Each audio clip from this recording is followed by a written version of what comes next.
An explosive-laden drone discovered at Leipzig airport earlier this month. Claims of foreign sabotage, cyberattacks and espionage. And it's because of these threats that the German government wants to give its spy agencies unprecedented new powers. Supporters say it's about keeping Germany safe. Critics warn it could come at the cost of civil liberties. Well, Germany's push for greater intelligence powers comes against the backdrop of the war in Ukraine. For years, German and other European officials have accused Russia of waging a hybrid campaign against Germany, which is one of Ukraine's biggest military supporters. It was just a few days ago that a drone carrying explosives was found near a Ukrainian aircraft at Leipzig-Halle Airport, a key logistics and cargo hub for NATO. US intelligence has pointed the finger at Russia, but Germany is still investigating and has not established a suspect. In 2024, at the same airport, a parcel sent from Lithuania burst into flames shortly after being loaded onto a cargo plane. Prosecutors in Lithuania blame several people with links to Russian military intelligence. But perhaps the most high-profile case comes from before the Ukraine war began. In 2019, a Chechen man was gunned down in broad daylight while walking through a park in central Berlin. Authorities caught the assassin, who was accused of acting on the orders of Russia's state security service, the FSB. A German court sentenced him to life in prison. Well, these are just three examples of foreign interference within Germany. But across Europe, cases of sabotage, spying, drone interference and cyber attacks are on the rise. And the German government believes it needs an intelligence service that can fight back. Well, in a moment, I'll be speaking to Verena Jackson from the University of the Federal Armed Forces in Munich. But first, let's talk to Max Hofmann, who's DW's Berlin bureau chief. Great to see you, Max. The German cabinet has just approved these intelligence service reforms. What exactly does that now mean? Well, first of all, this is just the coalition, so the governing coalition agreeing to this, deciding that they want to do this. It doesn't mean that it's a law yet. In order to become law, it needs to pass through Parliament, and that will take some time. The plan is to have it enacted by the 1st of January 2027. So they will need to get cracking, to put it that way, because it will have to go through Parliament multiple times. But it seems realistic that this will happen, because not only the governing coalition is behind it, but you also will have support from most likely parts, at least, from other parties in Parliament. So we do anticipate this happening, although, as you mentioned before, there is some criticism because it is a paradigm shift. It breaks with the principle of the separation of power that was always in the case here between the collecting of information by the intelligence services and law enforcement by police authorities, for example. This will be different here. And also, as you probably know, in Germany, data privacy is a very, very big topic, and also some NGOs, some organizations, but also especially the left party in German parliament sees that in danger with this reform. And that's certainly something that we will be putting to our next guest. But these spy agencies, and they are the Foreign Intelligence Agency, the BND, and the Domestic Spy Service, the BFV, are often referred to as toothless tigers. Do you think that's fair? Well, even today in that press conference that you just mentioned, after the decision of the governing coalition, the Interior Minister says we rely very, very heavily on other intelligence services from other countries, France, for example, the UK, the US, obviously, and that is a given. You know, this is not a two-way street at the moment because of the restrictions that the intelligence agencies in Germany have. They're mainly about collecting information and are very restricted in that field. You know, what kind of information can they collect, on whom, how long can they keep it? That's all very restrictive. And if you look at the increased threat you have the hybrid threat, you mentioned it, also artificial intelligence, then I think it's fair to say that German intelligence services are very restricted in what they can do. Yes, a good point. And you said that you still expect this to be passed by the 1st of January. But what can we expect now, given that we've had this cabinet meeting and that, as you said, there is still a lot of support for these reforms? Right, so it will most likely pass, and maybe this is the right moment just to give a reminder about the main things that will be passed here and why these are paradigm shifts, because it will give the intelligence services in Germany, if passed, the authority to actually act, to be operational in other countries. This will not go as far as with other intelligence services in other countries, for example, even targeting individuals. Germany won't be able to do that, but they can do acts of sabotage, something that the intelligence agencies so far could not do, especially, cyber sabotage comes to mind, or, for example, making it hard for certain institutions to transfer money. This was one example that we could give. And this really is a paradigm shift for Germany, although it's normal in other countries. And also regarding the organization right now, the organization of the intelligence agency is pretty fragmented. And that they're trying to put it all under one roof, under the roof of the so-called independent control council, where you have different agencies represented, and also independent control within there from jurisdiction, and that's supposed to speed things up, make it more efficient, make the exchange of information also easier, and give this tiger some teeth. Yes, a good point. Max Hofmann, DW's Berlin bureau chief. Thank you very much for your time. Well, let's talk now to Verena Jackson from the University of the Federal Armed Forces in Munich. Verena is also a legal advisor and a senior researcher at the Center for Intelligence and Security Studies. Great to see you, and thank you very much for your time. My first question is, what's your assessment of these plans for a major overhaul of Germany's intelligence agencies? I would say it's due in time. We've seen a change in the threat landscape in the past years that has a major difference from what situation we had when the constitutional regulations were created that govern our services. So it was due. So it's fair to say, as some have argued, that Germany's cautious approach to intelligence has really left it behind the curve and more open to threats. I would say it's one part. Why Germany is on one of the major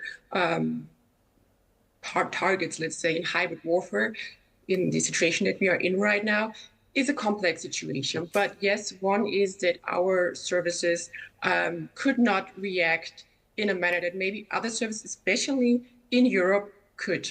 So this is one part of it, yes.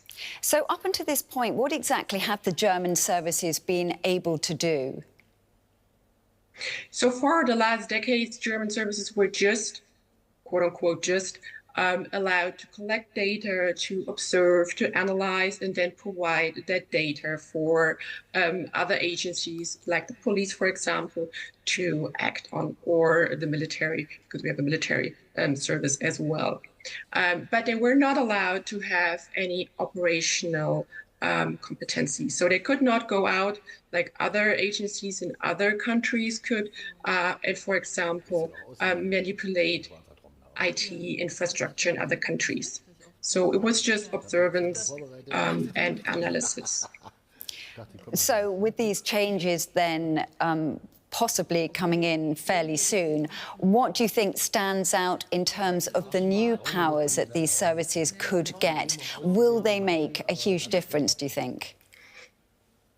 I wouldn't say it will make a huge difference.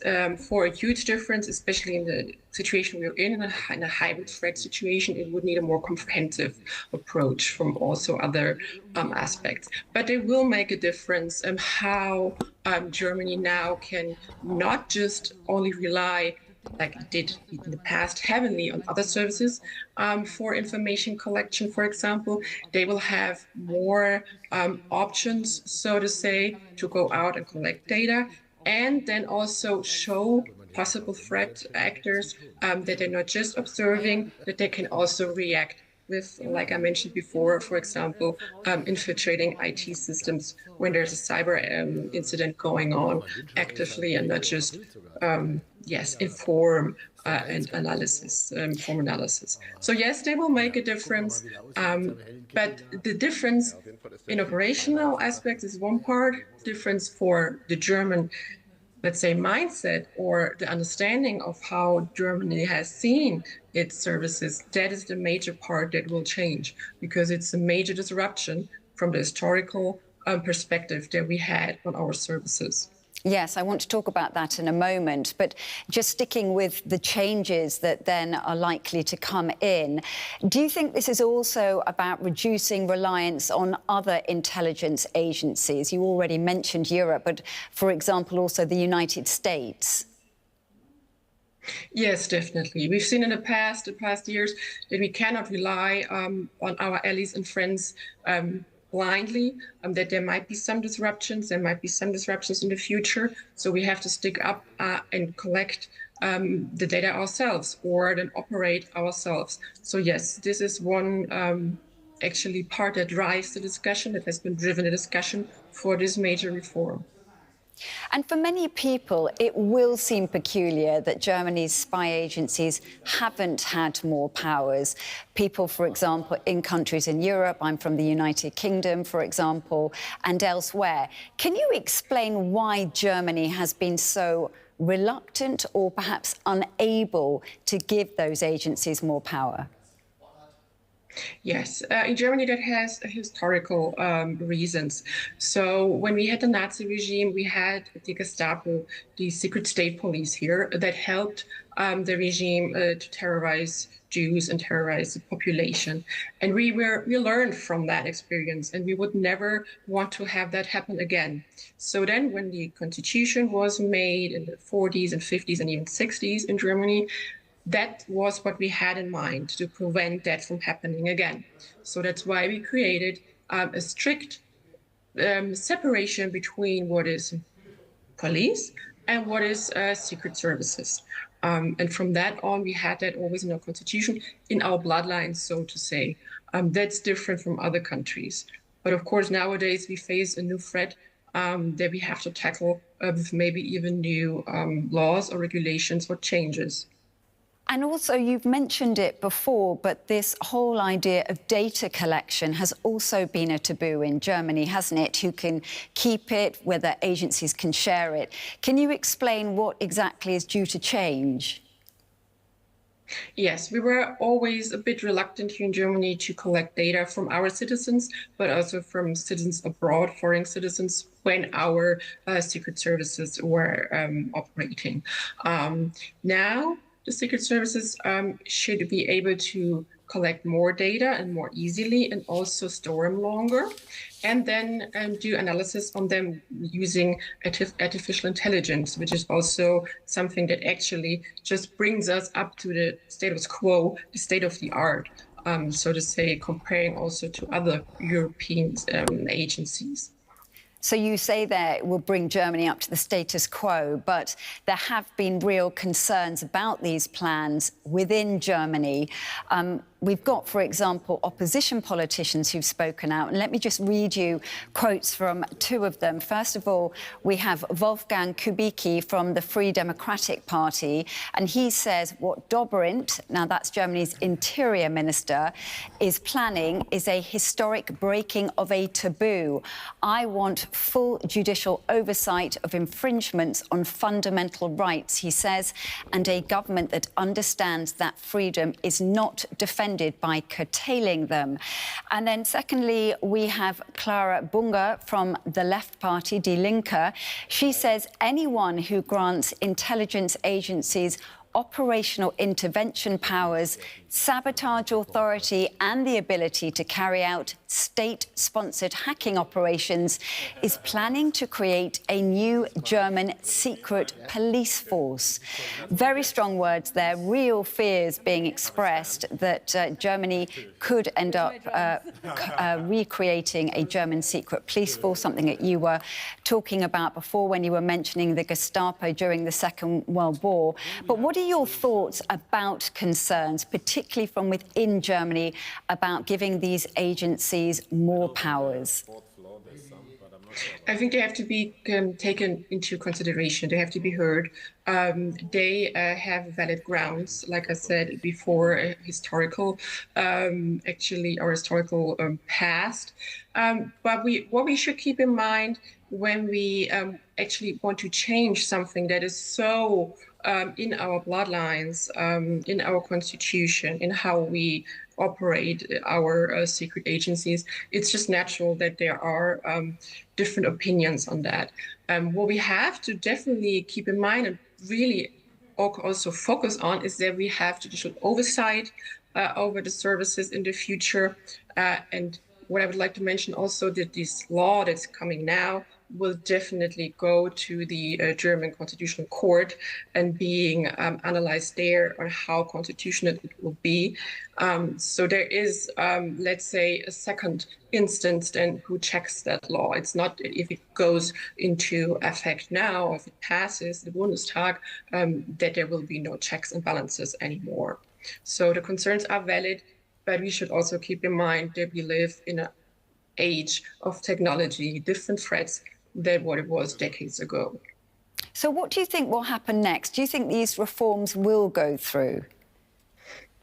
That depends a bit on how actually our judicial court will, of course, assess it. What we see now in the draft of the law, there are parts that I would say might be causing some trouble and might not go through in the end. But on an overall look at it, seems to be a constitutional, very well thought law, and not just a quick shot after the recent incidents in Leipzig or other areas here in Germany where we have drone sightings or other hybrid threats. So we'll watch this with great interest. Verena Jackson from the University of the Federal Armed Forces in Munich and from the Centre for Intelligence and Security Studies, thank you very much for joining us. Thank you. So what are your thoughts on Germany's plans to overhaul its intelligence services? Is this a sensible move that's long overdue? Or do you think the reforms go too far and could turn Germany into a police state, as some opposition politicians have warned? Do let us know in the comments. I'm Forrest Whiting here in Berlin, and I'll see you soon.